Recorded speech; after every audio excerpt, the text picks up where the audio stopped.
বিএনপির স্থায়ী কমিটির সদস্য জনাব সালাউদ্দিন আহমদ সাহেব বলেছেন, আমরা সবাই রাষ্ট্রের কাছ থেকে দাবি দাওয়া পেশ করি, খুব স্বাভাবিক, কিন্তু রাষ্ট্রকে আমাদের দেওয়ার চেষ্টা করা দরকার। তার সাথে পরিপূর্ণভাবে সহমত পোষণ করে একটি কথা আমি বলতে চাই, সেটা হলো এদেশের 3 লক্ষ মসজিদের কমপক্ষে 6 লক্ষ ইমাম মুয়াজ্জিন রাষ্ট্রকে দেওয়ার জন্য প্রতিনিয়ত চেষ্টা করেন এবং দিয়ে যাচ্ছেন। দুর্ভাগ্যজনক বাস্তবতা, স্বাধীনতার 50 বছর পরেও ইমাম মুয়াজ্জিন এবং আলেম ওলামাদের কোনো অবদানের স্বীকৃতিটুকু রাষ্ট্র কখনো দিতে পারে নাই।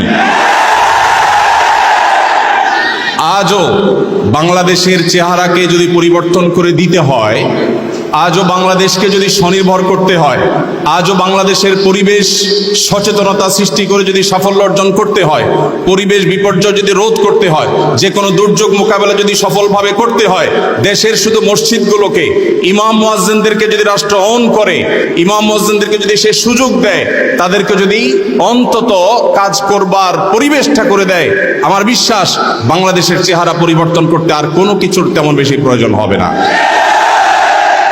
3 লক্ষ মসজিদ সরকারি হিসেব মতো কমপক্ষে 3 লক্ষ মসজিদ আরো বহু আগে বলা হয়েছে, সেটা এখন 3 লক্ষের অনেক বেশি চলে গেছে স্বাভাবিকভাবে।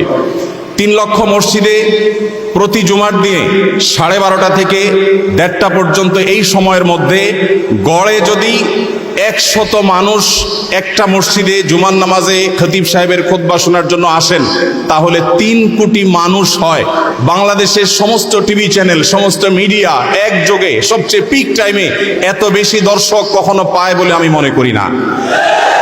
এবং সারা সপ্তাহের সবচেয়ে মূল্যবান সময় বৃহস্পতিবার রাতে, শুক্রবার অফিস নেই, স্কুল কলেজ নেই, মাদ্রাসা নেই, সবাই ফ্রেশ একটা ঘুম দিয়ে, সপ্তাহের সবচেয়ে ভালো গোসলটা দিয়ে, সবচেয়ে ভালো নাস্তাটা করে, সবচেয়ে সুন্দর পোশাকটা পরে, সবচেয়ে ভালো আতর পারফিউম ব্যবহার করে, সবচেয়ে মূল্যবান সময়টা খতিব সাহেবদের সামনে গিয়ে দোজানো হয়ে বসে। পৃথিবীর অন্য কোনো কৃষ্টি, কালচার, কোনো সিস্টেমে একসাথে একটা দেশের 3 কোটি মানুষকে অ্যাড্রেস করার এই সুযোগ ইমাম সাহেব, খতিব সাহেবরা ছাড়ার কারোর হাতে নেই। ইমাম সাহেবরা যদি চান, তাদেরকে যদি রাষ্ট্র আসলে সুযোগ দেয়, তাহলে সেক্ষেত্রে তারা অনেক কিছু করতে পারেন। ইতিমধ্যে আমরা দেখেছি রোহিঙ্গা শরণার্থীরা যখন আমাদের দেশে আশ্রয় নিয়েছে, সবার আগে ঝাঁপিয়ে পড়েছেন এদেশে ওলামা একরাম।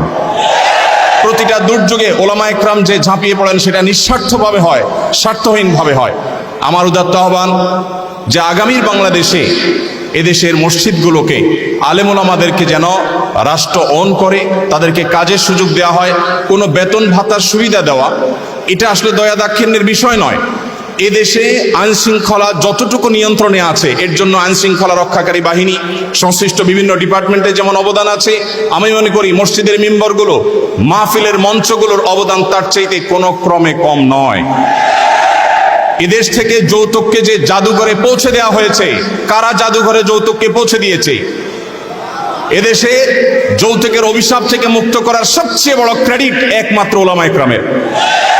এখনো কোনো মসজিদের মিম্বর থেকে, কোনো মাহফিলের মঞ্চ থেকে মানুষকে চুরি করতে, দুর্নীতি করতে, ডাকাতি করতে, মাদকাসক্ত হতে, কোনো খারাপ কাজের প্রতি আহ্বান করা হয় না। এই সমস্ত মঞ্চগুলো থেকে বহু মানুষ খারাপ পথ থেকে ফিরে আসে। আমরা যদি একটা সৎ, দক্ষ এবং ভালো নাগরিক গড়ে তুলতে চাই, তাহলে সেক্ষেত্রে মসজিদগুলোকে আমাদের অন করতে হবে। আমি বিশ্বাস করি আগামীর বাংলাদেশে সেটি হবে, আমরা সবাই সেটি প্রত্যাশাও করি। আমরা মসজিদ কেন্দ্রিক যে সমস্ত ব্যবস্থাপনা করা যায়, পরিবেশ সুরক্ষা, পরিচ্ছন্নতা অভিযান, দারিদ্র্য বিমোচন, স্কিল ডেভেলপমেন্টমূলক বহুমুখী কার্যক্রম আমরা সম্পন্ন করতে পারি। আমি সালাউদ্দিন ভাইয়ের সাথে পরিপূর্ণ একমত। শুধুমাত্র রাষ্ট্রের কাছ থেকে নেওয়ার ব্যাপার না, আমাদেরকে দেওয়ার চেষ্টা করতে হবে। এবং আমার বিশ্বাস ওলামা একরাম সেটা করতে চান, কিন্তু তাদেরকে সেই সুযোগটা দেওয়া হয় না। এদেশের আলেমদের কোন অবদানকে আজ 50 বছরের মধ্যে স্বীকৃতি দেওয়া হয়েছে আমি জানতে চাই। দুর্ভাগ্যজনক বাস্তবতা, সেটি আসলে হয়নি। তো আমরা নতুন বাংলাদেশে অন্তত প্রত্যাশা করি যে আমরা সবাই মিলে, শুধু আলেম ওলামা নয়, সকল ধর্মের মানুষ কাঁধে কাঁধ মিলিয়ে আমাদের এই প্রিয় বাংলাদেশকে আমরা বিশ্বের দরবারে উন্নতির চরম শিখরে পৌঁছতে চাই। আমাদের পরে স্বাধীনতা অর্জন করে পৃথিবীর বহু দেশ এমন অগ্রসর হয়েছে, যেটা দেখে আমাদের কষ্ট হয়, দুঃখ হয়। আজকে ভূমিকম্পের যে ভয়াবহতা নিয়ে প্রত্যেকটা মানুষ আতঙ্কে দিন পার করছে, কি হয়েছে এদেশে?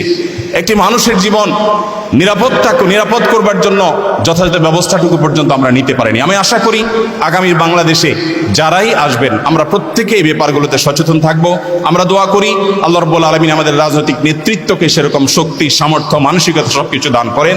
ওলামায়ে কেরামের মূল্য যদি কোনো জাতি দিতে না পারে তাদের চেয়ে বড় দুর্ভাগা আর কেউ হতে পারে না। আমি প্রায় সময় বলি, এই দেশকে যদি নিরলসভাবে, নিঃস্বার্থভাবে কোনো মানুষ ভালোবাসে, ওলামায়ে কেরাম হলেন সেই মানুষগুলো। অনেকে আছেন যাদেরকে হয়তো পার্শ্ববর্তী দেশ গ্রহণ করবে, অনেকে হয়তো আমেরিকা গ্রহণ করবে। ওলামায়ে কেরাম তাদের জায়গা এই দেশ, এই মাটি, ইনশাআল্লাহ তাআলা। তো আমি আশা করছি মসজিদে ওলামায়ে কেরাম নির্বিঘ্নে তাদের দায়িত্ব পালন করবেন। আলেমদেরও দায়িত্বশীলতার জায়গা আছে, আলেমরা যথেষ্ট দায়িত্বশীলতার সাথে আমাদের দায়িত্বগুলো পালন করতে হবে। রাষ্ট্রকে এগিয়ে নিয়ে যাওয়ার পিছনে আমাদের ভূমিকা পালন করতে হবে, ঐক্যবদ্ধভাবে কাজ করতে হবে।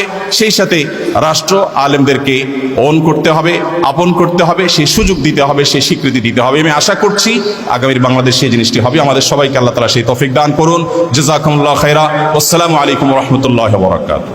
বিশেষ করে আল্লাহ সুবহানাহু ওয়া তাআলা ইরশাদ করেছেন, নিশ্চয় আল্লাহর মসজিদের ইবাদতকারী, আবাদকারী, সংরক্ষক, খাদেম এবং নির্মাণকারী ওই ব্যক্তির হবে 5টি গুণ আল্লাহ তাআলা দিয়েছেন। মান আমানা বিল্লাহ, আল্লাহর প্রতি যার ঈমান আছে, আখিরাতের প্রতি ঈমান আছে, এবং যিনি ওয়ালাম ইয়াখশা ইল্লাল্লাহ, সালাত কায়েম সহ সব কিছু করার পরে আল্লাহ ছাড়া আর কাউকে যে ভয় করবে না, তারা আল্লাহর মসজিদের নির্মাণকারী, ইবাদতকারী, সংরক্ষক, খাদেম, ইমাম, মুয়াজ্জিন এবং পরিচালনা কমিটি সবই হবে এই 5টি গুণের ভিত্তিতে।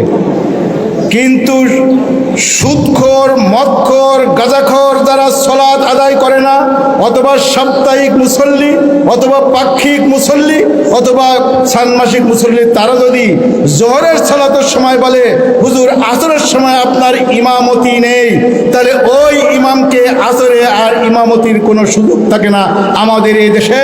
তাই আজ এই 7 দফা দাবির মধ্যে আমরা বলতে চাই, সামনে যারাই ক্ষমতায় আসবেন আমাদের ইমামদের সার্ভিস রুল, পে স্কেল এবং মসজিদ পরিচালনার একটি নীতিমালা করে দিয়ে আমাদের ইমাম সাহেবগণ যাতে কোনোদিন আর অসহায়ের মতন রাস্তায় রাস্তায় ঘুরতে না হয়। একজন ইমামের চাকরি যেতে হলে, একজন ইমামের দায়িত্ব থেকে যেতে হলে অবশ্যই মুহাক্কিক, মুদাক্কিক, এক্সপার্ট টিমের মাধ্যমে তাদের বিচার হবে। কোশ্চিন কালেও মসজিদ পরিচালনায় এই যে 5টি গুণ আল্লাহ তাআলা দিয়েছেন, এর বাহিরে যাতে না যায়, এ ব্যাপারে আমরা আমাদের আজকের মেহমানদের মাধ্যমে, দেশবাসীর আজকের সম্মেলনের মাধ্যমে আমরা অনুরোধ করছি। 2 নম্বর হলো, আজকে বিশেষ করে আমরা যারা ইমাম খতিব এখানে আছি, আমাদেরকে একটি মেসেজ গ্রহণ করতে হবে। আমি জুমার খুতবায় যা বলবো, আমার মুসল্লিদের মাধ্যমে যে ইমামের ইমামতিতে সালাত কায়েম হয়, এই ইমামের ইমামতিতে সমাজের সকল কর্মকাণ্ড পরিচালিত হতে হবে। বিশ্বনবী মুহাম্মদুর রাসূলুল্লাহ সাল্লাল্লাহু আলাইহি সাল্লাম তিনি যখন যেখানে গিয়েছেন, প্রথম যখন মদিনা হিজরত করেছেন, যুগে যুগে মুসলিম উম্মাহ যেখানে গিয়েছেন, সেখানে কোথায় থাকবেন, কি খাবেন, কি করবেন, সব চিন্তা বাদ দিয়ে সবার আগে একটি মসজিদ বানিয়েছিলেন। ঠিক এই মসজিদ হবে মুসলিম উম্মাহর ইবাদত এবং সামাজিক সকল কর্মকাণ্ডের কেন্দ্রবিন্দু। তাই মসজিদে নববীর আদলে বাংলাদেশের প্রায় 5 লক্ষাধিক মসজিদকে হিদায়াতকারীর মার্কাজ, ইবাদতের মার্কাজ, সমাজ সেবার মার্কাজ, দুর্নীতি দমনের মার্কাজ এবং সমাজ উন্নয়ন, আদর্শিক মানবিক সমাজ গঠনের জন্য ইমাম, মুক্তাদি, মুসল্লি সবাই মিলে আপনার মসজিদ এরিয়া যত মুসল্লি আছে সকলকে সমাজ সংস্কার, সমাজ সচেতন, আদর্শিক মানবিক সমাজ নির্মাণে সকল মুসল্লিদেরকে সম্পৃক্ত করতে হবে। আপনার আমার মসজিদের কোনো মুসল্লি মাদকাসক্ত হবে না, আপনার আমার কোনো মুসল্লি অন্যায় করবে না, সন্ত্রাসী হবে না, চাঁদাবাজি হবে না, দুর্নীতি করবে না। দুর্নীতিমুক্ত আদর্শ সমাজ নির্মাণের লক্ষ্যে ইমাম খতিবদের নেতৃত্বে এ দেশকে আমরা সামনে নিয়ে যেতে চাই। সব শেষে 24-এর ছাত্র জনতার গণ আন্দোলনের মুখে যে ফ্যাসিস্ট সরকার, যে ফ্যাসিস্ট শক্তি এ দেশ থেকে বিদায় নিয়েছে, এই পতিত ফেসিস্ট শক্তি মানুষের উপরে, ইসলামের উপরে, ওলামাদের উপরে, ইসলামপন্থীদের উপরে আর কোন শক্তি ভবিষ্যতে জুলুম করার সুযোগ না পায়। এজন্য আপনাকে আমাকে সচেতন হয়ে সমাজ থেকে দুর্নীতিমুক্ত আদর্শ সমাজ বিনির্মাণের লক্ষ্যে আপনাকে আমাকে ঐক্যবদ্ধভাবে এই সমাজে থাকতে হবে। যে যেখানে আছি সেখান থেকে দুর্নীতির বিরুদ্ধে, অন্যায়ের বিরুদ্ধে, অসত্যের বিরুদ্ধে, অপরাধের বিরুদ্ধে, মাদকের বিরুদ্ধে সোচ্চার হই। আল্লাহ তাআলা যে ইমামের ইমামতির সালাত কায়েম হয়, মসজিদ ভিত্তিক আদর্শিক সমাজ বিনির্মাণে আমাদেরকে নিরলস পরিশ্রম করে অতন্ত্র প্রহরীর ভূমিকা পালন করার তৌফিক দান করুন। আমিন। আসসালামু আলাইকুম ওয়া রাহমাতুল্লাহি ওয়া বারাকাতুহু।